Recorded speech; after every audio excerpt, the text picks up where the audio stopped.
Ada sesuatu yang sangat penting dan di hidup saya di tahun 2023-2024 dan saya senang banget waktu saya dengar bahwa temanya NDC di Februari itu adalah relationship matters, bahwa hubungan itu penting dalam hidup kita. Hubungan itu menentukan kualitas dalam hidup kita. Dan oleh sebab itu hari ini saya mau ngangkat satu judul namanya Communicates Better. Gimana cara kita berkomunikasi lebih baik? Karena gini saudara, saya menemukan kemampuan komunikasi saudara itu menentukan seberapa besar, seberapa engkau diberkati, seberapa engkau bisa hidupnya maksimal, baik itu dalam pernikahan, keluarga, hubungan orang tua dengan anak, pekerjaan, apalagi kalau saudara di politik, saudara, di gereja, volunteer, apapun itu. Kemampuan komunikasimu itu menentukan seberapa tinggi dan seberapa besar berkat yang Tuhan bisa percayakan dalam kehidupanmu. Kemampuan komunikasimu itu menentukan seberapa berkualitas hubungan suami istrimu. Kemampuan komunikasimu itu menentukan seberapa baik hubunganmu antara orang tua dengan anak-anak dengan orang tua. Nah, hari ini itu yang kita mau bahas saudara. Kerinduan gereja ini, kerinduan saya secara pribadi, itu saudara pulang dari tempat ini. Saudara menjadi orang-orang yang sepanjang tahun 2024, saudara paham, mengerti betapa pentingnya komunikasi. Dan yang kedua, saudara diurapi oleh Tuhan untuk saudara bisa semakin hari meningkatkan kemampuan komunikasi saudara. Sehingga karir saudara makin naik, keluarga saudara makin baik, pernikahan saudara makin berkualitas, pelayanan saudara makin maju, dampak saudara makin besar. Amin saudara? Siap? Nah, kalau soal komunikasi, ini saudara, ada mantep banget di Yakobus 1 ayat 19.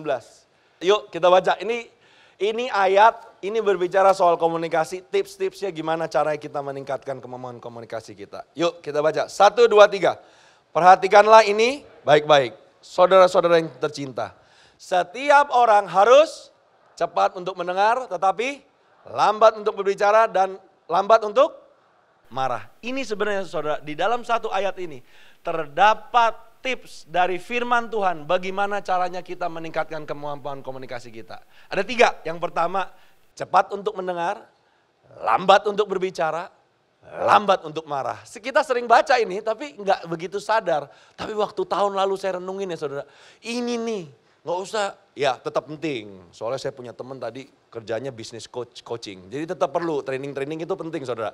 Tapi kalau saudara mau berdasarkan firman Tuhan, kita bedah satu-satu yuk. Yang pertama, firman Tuhan berkata apa? Kalau engkau mau meningkatkan kemampuan komunikasimu, engkau harus cepat untuk mendengar. Saudara, ada ayatnya lagi saudara. Amsal 18 ayat 13, boleh pinjem? Yuk, 1, 2, 3. Menjawab sebelum mendengar adalah perbuatan bodoh dan tercela. Saudara bodoh dan tercela kalau saudara menjawab sebelum mendengar. Maksudnya apa maksud firman Tuhan?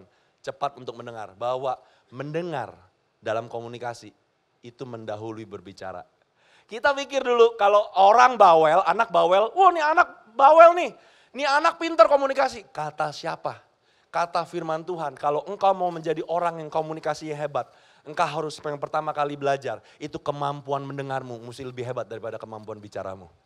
Wah itu waktu saya ini orangnya bawel, kelihatan gak? Kelihatan kan ya saudara rada bawel ya. Bawel bukan main, di rumah pusing kalau ada saya saudara. Karena ngomong mulu saudara, saya pikir saya punya kemampuan komunikasi yang sangat baik selama ini. 40 sekian tahun hidup, saya pikir kemampuan komunikasi saya baik. Tapi saudara, tahun lalu ada kejadian saudara. Itu di mana istri itu saudara, istri saya tuh udah males ngomong beberapa tahun terakhir. Jadi suasananya kayak gini nih kalau saudara mau bayangin. Setiap kali saya mau ajak dia ngomong, ada aja bentar-bentar lagi ngurusin anak gitu saudara. Terus saya lihat dia udah lengah dikit, nggak di HP. Saya mulai tampak belum keluar suara, baru tampaknya mau ngajak ngomong. Bentar-bentar, urusan kerjaan. Gitu, saudara. Saya liatin kok hampir berapa tahun ini kok begini mulu ya, makin hidupnya makin sibuk. Tapi ketika saya lagi nggak ngomong, handphonenya ditaruh dan dia tenang aja, santai gitu. Kayaknya siap diajak ngomong. Pas saya mulai ada niatan ngajak ngomong, langsung dia, bentar-bentar ngurusin mama. Gitu saudara. Ternyata ini kejadian tahun lalu. Akhirnya saya tanya dong, kenapa sih lu kok belakangan susah bener, sibuk banget gue diajak ngomong. Ya singkat cerita, terjadi konflik dan segala macam. Dia bilang, gue udah males banget Wid ngomong sama lu. Ternyata saudara, orang yang pintar berbicara itu bukan orang yang punya komunikasi yang baik. Saya sadar nih akhirnya saudara, kalau saudara lihat kuping saudara berapa?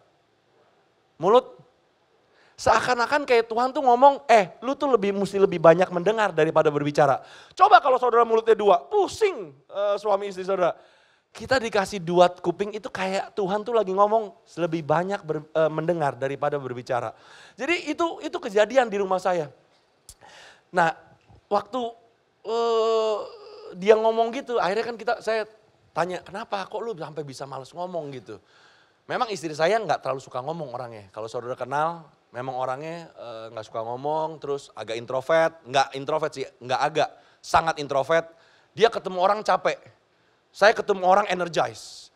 Makin kenceng suaranya, makin rame, makin kenceng, makin excited gitu. Istri saya makin lemes, saudara. Pulang habis ngumpul sama temen, saya energize. Wih seru, masih seru. Dia udah kayak, aduh gue udah pengen mampus dan nih, gue pengen tidur katanya gitu. Nggak kuat. Nah saudara, saya belajar ternyata waktu engkau belajar mendengar, yang maksudnya cepat untuk mendengar tuh. Yang pertama engkau mendengar apa sih? Bukan perkataannya, tapi mendengar feeling dan perasaannya saudara. Itu yang saya alamin. Kemarin saya praktek itu saudara.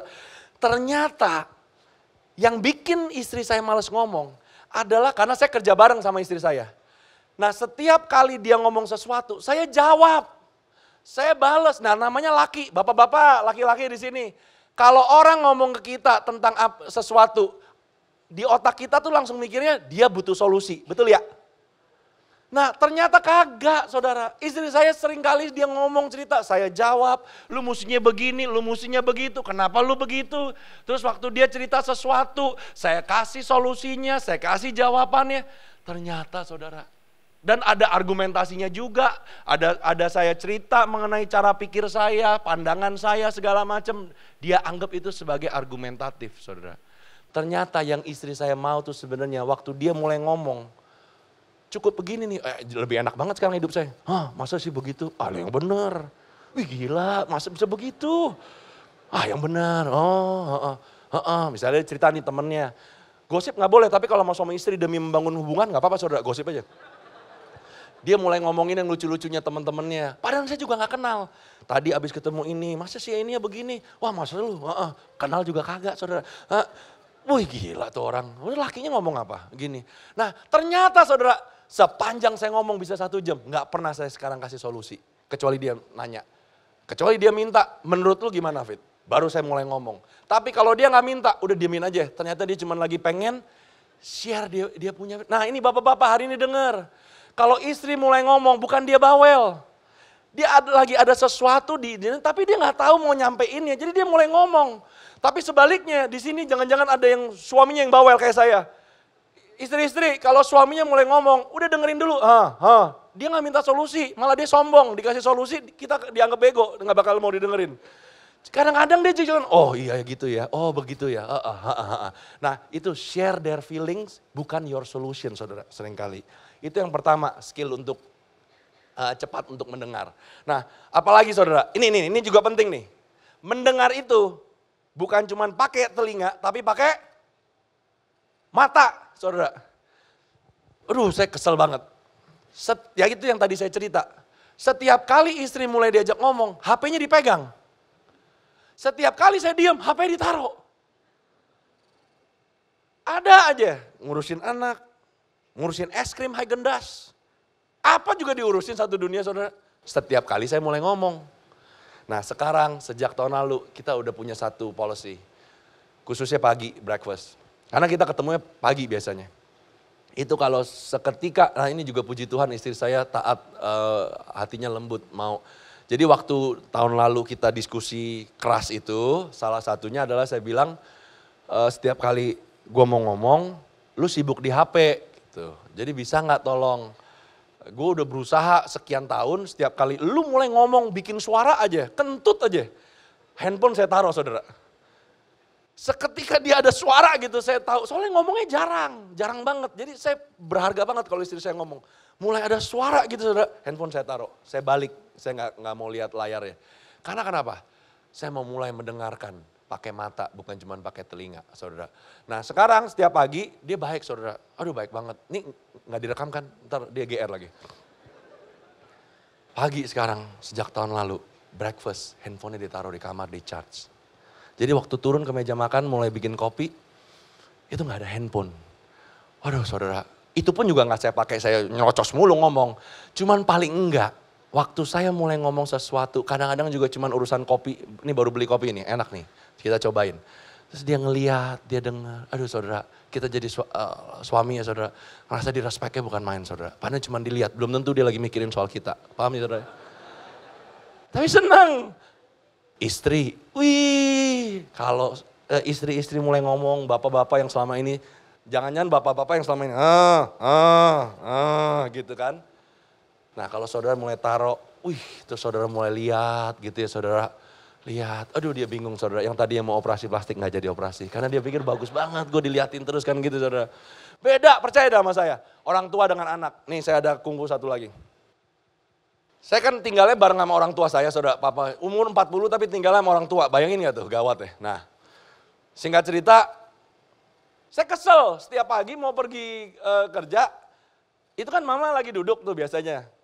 Selalu, ada ini nih makanan, gue panasin gitu, padahal udah jamnya mau jalan gitu kan saudara ya. Aduh, terus dari pagi saya juga udah bangun, udah olahraga, udah makan, udah sarapan segala macam. Dia kan bangunnya agak siangan ya, udah lebih berumur kan, gak apa-apa. Terus setiap kali mau itu, bentar gue panasin gitu. Padahal juga makanan yang saya gak suka, makanan dia tuh makanan jajanan pasar gitu semua saudara. Yang ya gitu deh saudara tahu kan, saya gak suka manis-manis gitu. Bentar, saudara saya baru tahu, ketika orang tua ngajakin manasin makanan, bukan dia kepengen makan, dia juga kagak makan, dia manis, ada gula gak berani. Itu sebenarnya dia lagi pengen apa? Pengen ngomong.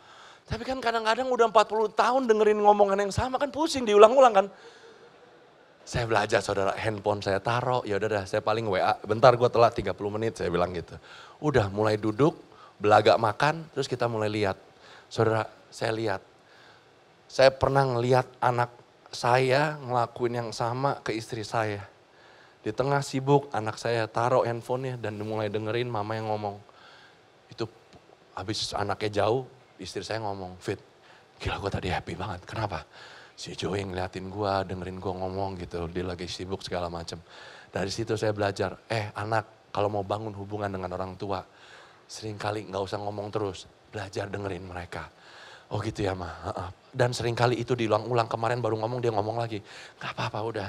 Oh gitu ya Ma. Wah yang bener, kayak pertama kali denger kita. Oh yang bener gitu. Padahal kemarin udah denger semingguan. Tapi dari situ kadang-kadang ada wejangan keluar. Ada yang benar juga tetap di dalam itu omongan. Tapi kalau saudara nggak pernah mau belajar untuk mendengar, maka hubungan nggak pernah akan kebangun. Kemampuan komunikasimu itu hanya terbatas dan engkau tidak pernah bisa belajar meningkatkan kemampuan komunikasimu yang akan membawa begitu banyak hal yang bagus dalam hidupmu saudara. Itu yang pertama saudara ya. Udah ya, jadi mulai sekarang kalau lagi duduk, habis ini makan siang, oke? Di restoran, waktu nunggu makanannya datang, ngapain? Taruh tuh handphone. Waktu awal-awal, bingung. Lihat-lihatan gimana nih, mau ngomong apa ya? Bingungnya bukan main. Natural aja. Sampai saya Google saudara. Ya zaman sekarang kan, mau ngomong bahasa Indonesia juga bisa, udah ada AI. Ntar ditranslate, saya tulis. How to communicate with your wife during dinner, saya tulis saudara. Keluar list 150, saya catat beberapa, saya taruh di HP. Terus waktu saya udah bingung kemarin waktu mulai, saya lihat contekan. Saya tanya, ya yang lain gitu mulai. Tapi waktu baru mulai, cobain ntar makan siang. Bingungnya bukan main mau ngomong apa, rasain loh. Ya, yang itu pertama. Yang kedua saudara, jadi pertama apa tadi? Cepat untuk dengar. Ingat 2 kuping, mulut 1. Pakai kuping lebih banyak daripada mulut ya. Ini ngomong ke diri sendiri juga saudara, oke? Yang kedua kita belajar, lambat untuk bicara. Boleh pinjam ayat?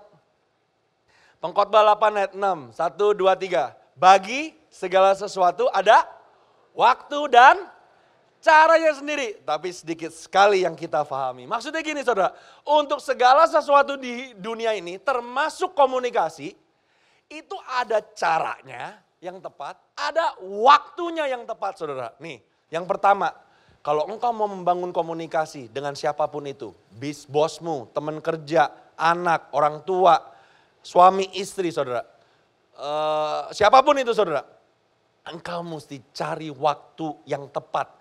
Karena sesuatu yang bagus, sesuatu yang keren, sesuatu yang benar, kalau disampaikan bukan di waktu yang tepat, jadi bagus nggak? Boro-boro yang ada berantem, saudara saya kasih tahu. Tapi sesuatu yang bagus, yang baik, yang berguna, ketika engkau menyampaikannya di waktu yang tepat,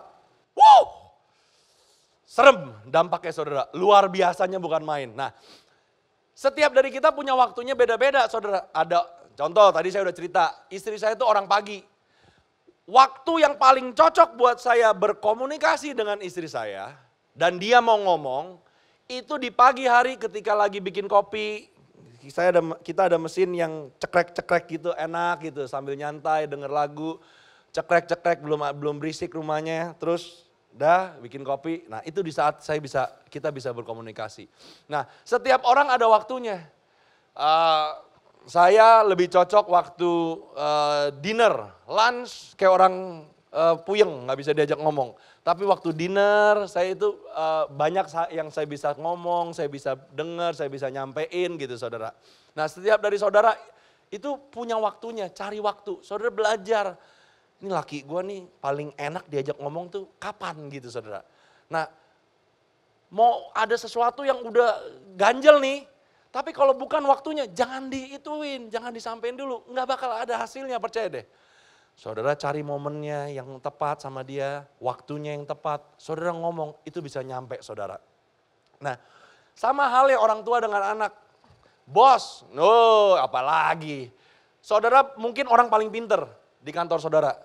Tapi selama ini ide-ide saudara nggak dibeli sama bos saudara. Kadang-kadang bukan karena saudara bodoh. Cuman karena waktunya nggak tepat. Saudara mesti cari dia waktu yang tepat kapan tuh. Saya nggak tahu, setiap orang berbeda-beda. Yang kedua apa? Oh itu tadi. Waktu nih saya mau ngomong, khususnya suami istri yang kerja bareng. Orang tua dengan anak kerja bareng. Whatever yang ada hubungan keluarga kerja bareng, seperti saya. Saudara mesti bisa mengalokasikan waktu antara pekerjaan dengan bukan pekerjaan. Jadi gini, problem saya, ini yang bikin istri saya juga gak mau ngomong. Ternyata kita itu nyampur aduk, di rumah ngomongin kerjaan, di kerjaan ngomongin rumah, terus-terusan dari pagi sampai malam gak pernah ada stop ngomongin kerjaan. Karena saya dididik sama orang tua saya seperti itu. Mulai dari melek sampai malam juga itu waktu kerja saudara. Dia pengen ngomong soal A, dia pengen ngomong soal tanah, dia mau ngomong soal mesin, dia mau ngomong soal marketing. Mau ngomong pajak juga bisa jam 11 juga bisa saudara. Fit, sini Fit, gue mau pengen ngomong soal pajak bentar. Ada saudara. Jadi saya dididik dari kecil kayak begitu. Jadi saya pikir itu normal. Ternyata enggak. Itu istri saya empatnya bukan main. Jadi saya ada date night saudara. Wih, itu harinya saya kasih tahu ya, jangan ganggu. Hari Kamis. Jangan ganggu saya ya. Itu ngapain? Ya kadang-kadang juga cuman makan cendol gitu ke restoran dekat rumah. Kadang-kadang udah makan kan nemenin anak dulu gitu. Cendol. Nonton bioskop belum sampai sekarang belum pernah. Kadang-kadang GBK. The best. Jalan, jangan lari susah ngomong ya kan. Jalan santai, bisa 6 kali, 7 kali gitu saudara. Kadang-kadang kalau ngomongnya asik bisa 10 kilo saudara jalan. Bayangin aja, jalan 10 kilo saudara. Itu ngomong santai, aduh enak banget saudara. Jadi by the way kalau belum pernah ke GBK malam, udah kayak di luar negeri saudara, kayak di Shenzhen saya kasih tahu. Lampunya bagus, udaranya itu, apalagi kalau lagi anginnya, aduh enak banget deh. Dan gratis masuk ke dalam GBK. Nah ada. Hari kerja juga ada, saya alokasin, jadi ada itu. Nah itu saran saya, kalau sama orang tua ya nggak bisa lah. Mana bisa kita ngatur orang tua kita, lu cuma boleh ngomong sama gue kerjaan jam segini sampai jam segini. Wah bisa ditabok saya. Ya kalau sama orang tua udahlah kita terima aja ya kan saudara. Cuman menurut saya banyak kakak adik saya pun hubungannya nggak terlalu pengen ngomong tuh karena kenapa? Karena diajak ngomong mulu gitu saudara. Kasihan juga sih, ntar saya tegur orang tua saya, oke? Berikutnya saudara, cari waktu. Yang kedua apa? Caranya. Nah ini engkau mesti berdoa. Jangan sok pinter, ini benar-benar saya ngalamin saudara. Berapa tahun terakhir, setiap kali mau meeting atau mau nyampein sesuatu atau mau review, saya mulai belajar doa. Saya dulu ngerasa saya pinter ngomong, jadi saya nggak perlu ngandelin Tuhan dalam berbicara. Tapi belakangan banyak yang keseribet, saudara, saya baru sadar. Tapi waktu saya mulai berdoa, Tuhan, ini bentar lagi setengah jam review nih. Ini ada sesuatu yang mau disampaikan gini-gini. Tuhan tolong beri urapan supaya bisa nyampein yang tepat gitu saudara. Saudara itu beda loh kalau ada pakai urapan Tuhan. Bener ini ngomong aja, meeting aja tuh mau mulai meeting. Tuhan, ntar mau meeting ini, mau bahasa ini penting-penting nih. Kasih urapan Tuhan supaya bisa disampaikan yang tepat gitu gimana. Di sini sih udah ada, cuman kadang-kadang ke sini udah kecampur emosi segala macem, pakai marah dikit, pakai intonasi, jadi itu gitu saudara. Nah itu saudara mesti berdoa. Caranya saudara, nih ada ayat nih saudara, bagus banget. Amsal 16 ayat 23. Kita baca sama-sama, 1, 2, 3. Hati orang bijak menjadikan mulutnya dan menjadikan bibirnya lebih dapat meyakinkan. Saya berdoa, Bapak Ibu, mulutnya, bibirnya itu lebih meyakinkan di tahun 2024. Jualan barang, dibeli, ya kan saudara? Jualan ide, diambil. Jualan konsep, ada yang ngambil. Mau jalanin satu project, di-enforce sama bos saudara. Mau ngejalanin sesuatu di pernikahan saudara, istri setuju, suami setuju. Mau beli mobil, jangan beli mobil, jangan langsung. Tapi mungkin juga bisa kalau bibirnya meyakinkan, berakal budi, berhikmat. Mau waktunya ganti mobil, disetujuin misalnya, saudara. Lebih meyakinkan saudara. Nah, gimana caranya? Ini saya bikin poin. Saya nggak tahu gimana cara nyampeinnya. Tapi ketika engkau menyampaikan sesuatu, engkau harus mulai, ada 3 poin yang saya belajar. Share the benefits, sampaikan kegunaannya atau manfaatnya buat orang itu, atau buat kita berdua, atau buat company, ya saudara. Yang kedua, sampaikan dengan suasana yang positif, bukan condescending, bukan ofensif, bukan merendahkan, menyalahkan, menuntut dan segala macam. Dan over hope atau casting vision kalau saya bilang. Jadi yuk cerita nantinya bisa begini loh. Lu saat ini kayak gini, tapi sebenarnya lu punya potensi itu segede gini loh. Saudara, kalau engkau bisa berkomunikasi pakai 3 kungfu ini aja, 3 tips ini. Ideas, produk, instruksi, teguran. Itu engkau bisa sampaikan lebih meyakinkan dan orang bisa jalanin.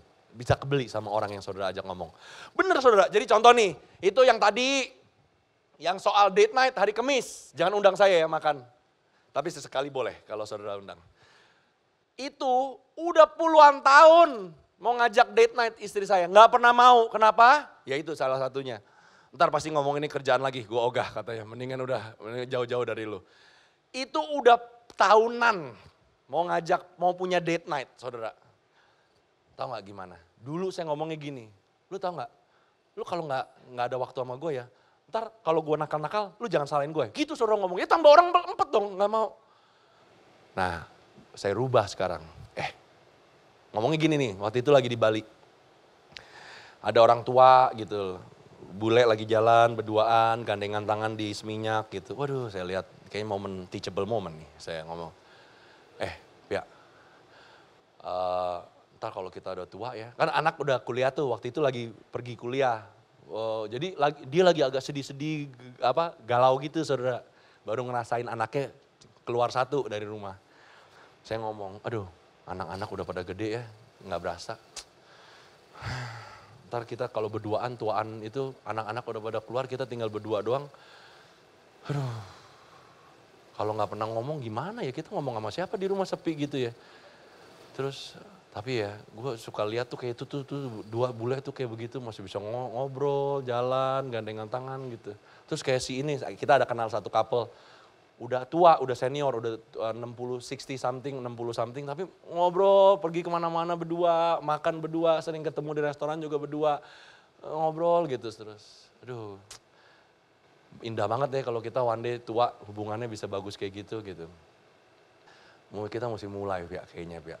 Luangin waktu, mumpung anak-anak belum pada caw, kita luangin waktu. Enak kan saudara? Boleh dah katanya. Jangan setiap minggu tapi sebulan sekali gitu. Nah kayak dia mulai kebeli. Satu dia lagi sedih anaknya baru keluar ya kan saudara ya, baru di rumah. Terus dia lihat tuh bule jalanan berdua gitu kan saya sampein benefitnya apa. Ntar kita bisa hubungannya baik, tua kita bisa enjoy sama-sama. Terus saya nyampeinnya juga nggak nuntut, nggak nyalahin, nggak apa. Terus saya kasih tahu nanti kita bisa hidupnya kayak begini pernikahan. Saudara, kebeli saudara. Jadi sekarang saya hari Kamis ada date night saudara. Nah itu awal yang nggak bisa-bisa. Nah jadi caranya engkau harus berdoa sama Tuhan minta. Ada yang lagi kesulitan hubungannya nggak baik suami istri, berdoa sama Tuhan. Untuk minta waktunya yang tepat engkau mengerti. Yang kedua cara menyampaikannya. Yang di kantor ada sesuatu yang lagi kendala, problem atau apapun itu. Berdoa sama Tuhan minta waktunya sama minta hikmat untuk caranya. Amin. Yuk terakhir. Bentar lagi selesai saudara, aman. Yang terakhir apa? Lambat untuk marah. Amsal 17 ayat 27. 1, 2, 3. Orang yang berpengetahuan berkepala dingin. Maksudnya apa? Berkepala dingin. Orang yang berpengertian berkepala dingin. Maksudnya apa? Berkepala dingin dan menahan perkataannya. Kalau saya rangkum, keep calm and don't argue. Engkau hanya bisa membangun komunikasi ketika keadaannya calm, tenang. Bukan ada yang lagi emosi. Kalau saudara lagi mulai ngomong, terus lawan bicara saudara mulai emosi, nadanya mulai ini, suaranya mulai kenceng, speednya mulai cepet. Masih berani ngomong? Nggak berani saudara, apalagi dia orang yang di atas otoritas saudara. Kalau bisa tenang, itu orang yang mau nyampein, dia berani nyampein saudara. Termasuk istri dan suami kita ya saudara, anak-anak dan orang tua juga. Yang kedua, don't argue. Kalau saudara berpikir bisa meyakinkan seseorang, mau itu hidup keluarga saudara atau siapapun atau di kantor, dengan berargumentasi, salah besar saudara. Karena firman Tuhan berkata apa? Dia bilang orang yang berpengetahuan itu menahan perkataannya. Maksudnya nggak selalu kita harus lawan saudara. Ada waktunya, ada caranya, di tempat, di momen yang berbeda kita sampaikan lagi. Tapi ketika seseorang udah mulai emosi, udah gak perlu disampaikan, jangan di-argue saudara. Nah ini saya belajar. Saya ini orangnya kan kelihatan ya, suaranya kenceng, terus ngomongnya agak cepet, makanya suka mesti sengaja dipelanin. Terus orangnya apa sih emosional, cepet naik gitu, cepet drop gitu saudara. Nah saya ini harus belajar sangat-sangat yang namanya firman Tuhan ini untuk keep calm. Jadi kalau mulai dengerin orang di kantor, ada yang saya nggak setuju gitu ya saudara. Saya sangat reaktif, suara saya mulai kenceng dan saya mulai berargumen. Belakangan saya mesti belajar diem. Salah satunya kalau saya ada sesuatu yang saya nggak, apalagi perfeksionis gitu kan. Ngelihat sesuatu yang saya nggak suka. Kalau dulu saya langsung marah dan saya langsung sampein. Sekarang nih Bapak Ibu, kalau saudara gampang marah kayak saya, tulis sebelum marah. Jadi waktu ada yang nggak bagus gitu ya, saya tulis. Tapi saya nggak jawab, saya tulis poinnya 1 yang saya nggak suka, nomor 2, nomor 3, nomor 4. Terus saya nggak sampein saat itu juga di depan forum, ntar lagi gitu. Nah biasanya udah selesai ya, saya nggak ngomong. Padahal lagi marah nih saudara. Saya nggak ngomong, dah stop, selesai. Terus orang semua udah nggak ada, saya mulai baca yang tadi saya tulis. Ada 2 dampaknya. Kadang-kadang nggak jadi marah, karena makan waktu saya kan. Ngulangin satu-satu gitu, aduh nggak terlalu penting ternyata ini cuman gue punya ego doang. Ke burst adalah, buang waktu lagi, gue mesti set waktu lagi. Nggak usah, yang ini nggak usah, yang ini penting tapi. Ini bahaya. Nah ini saudara, kalau harus marah pun gak apa-apa. Marah itu Yesus aja marah, setuju? Waktu orang Farisi mau ngelarang dia ada orang lumpuh di hari Sabat disembuhkan, marah loh. Waktu dia ke bait Allah, money changer apa tuh? Money changer apa sih bahasa Indonesia? Hah? Iya, tukar uang. Dibalikin terus yang dagang hewan buat persembahan, dihancurin semua. Marah saudara, gak apa-apa marah. Cuman marah bukan karena kita terganggu egonya, tapi marah untuk kepentingan orang lain. Itu ya Yesus, gitu saudara. Tapi kan kalau kita belum sampai segitu kan, belum Yesus kan. Jadi masih sering marah karena tersinggung, nggak ini, dilawan segala macem, ya kan? Masih sering. Nah nggak apa-apa. Kalau sampai saudara tahu nih udah mau marah, udah gue berasa nih, gue udah mau marah nih. Saudara ambil waktu sejenak, tulis yang mau dimarah dan nih pakai ayat ini. Ini saya belajar. Efesus 4 ayat 29. Yuk 1, 2, 3. Kalau kalian berbicara, stop, saya ganti aja deh. Kalau berbicara kita ganti marah ya saudara. Siap, 1, 2, 3. Kalau kalian marah, janganlah memakai kata-kata yang kotor. Pakai sajalah kata-kata yang membina dan memberi pertolongan kepada orang lain. Kata-kata seperti itu akan datangkan kebaikan kepada orang-orang yang mendengarnya. Saudara kalau mau marah, gak apa-apa, yang tadi saya udah ngomong ditulis. Saudara sampaikan dengan cara yang pertama membina, jangan kotor, jangan ngerendahin, jangan ngatain, bego dan segala macam. Membantu dia, memberi pertolongan kepada dia, dan mendatangkan kebaikan untuk orang yang saudara lagi marahin. Kalau saudara bisa melakukan itu, saya percaya, saya alamin, kemampuan komunikasi saudara itu akan semakin meningkat. Dan tingkatan karir, hubungan pernikahan, hubungan orang tua dengan anak, apapun yang saudara lakukan dalam hidup ini, Tuhan akan angkat saudara lebih tinggi lagi. Kenapa saudara? Karena masih bisa marah. Tapi waktunya marah. Karena kadang-kadang Tuhan kasih ide memang. Karena kadang-kadang Tuhan kasih kemampuan untuk mata kita melihat sesuatu, ini gak benar, ini mesti dirubah. Dan gak apa-apa, itu hikmat dari Tuhan. Cuman cara kita menyampaikannya, itu membina, membangun, memberi pertolongan. Maka engkau akan menjadi orang yang dipakai oleh Tuhan untuk menjadi saluran berkat bagi orang lain. Amin. Selesai. Dan saudara, saya mau tutup begini. Dari pengalaman orang yang gampang marah, kayak begini, bawel, mau belajar 3 poin yang sifatnya sederhana, itu susah banget. Tapi saya alamin saudara, ketika engkau hubungannya semakin intim dengan Tuhan Yesus, ketika engkau semakin mau melakukan firman Tuhan, ketika engkau semakin dipenuhi dengan Roh Kudus, benar-benar firman yang berkata, buah-buah roh yang salah satunya namanya kesabaran, tidak memegahkan diri, dan yang lain-lain yang begitu banyak yang bagus dalam membangun komunikasi. Itu makin hari makin banyak dalam hidupmu. Ini semua yang tadi saya ngomong, itu gak bisa pakai kekuatan dan kemampuan kita sendiri. Ini hanya bisa didapat ketika engkau ada hubungan yang intim dan baik dengan Tuhan Yesus. Kalau engkau belum pernah menerima Tuhan Yesus sebagai Tuhan dan Juru Selamat dalam hidupmu, hari ini ketika firman Tuhan disampaikan, ngomongnya soal komunikasi, tapi di hatimu ada satu kerinduan. Iya, hidup gue berantakan. Iya, pernikahan gue berantakan. Hubungan gue sama orang tua gue berantakan. Dan saudara selama ini berusaha benerin itu semua dengan kemampuanmu, kehebatanmu, kepandaianmu, tapi gak jadi lebih baik. Malahan jadi lebih buruk saat ini. Dan kau datang ke gereja hari ini sebenarnya kau lagi cari jalan keluar. Jalan keluarnya bukan di manusia.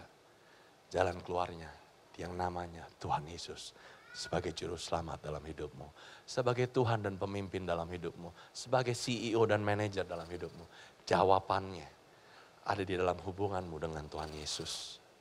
Dan kalau saudara mungkin udah kenal Tuhan selama ini. Tapi saudara juga ngalamin yang tadi saya ngomong. Mungkin kemampuan komunikasimu perlu ditingkatkan Bapak Ibu. Mungkin kemampuan komunikasimu itu menjadi hindrance atau menjadi handicap atau menjadi penghalang untuk engkau bisa menikmati janji dan berkat Tuhan di dalam setiap kehidupanmu. Dan hari ini engkau mau, Tuhan, waktunya nih.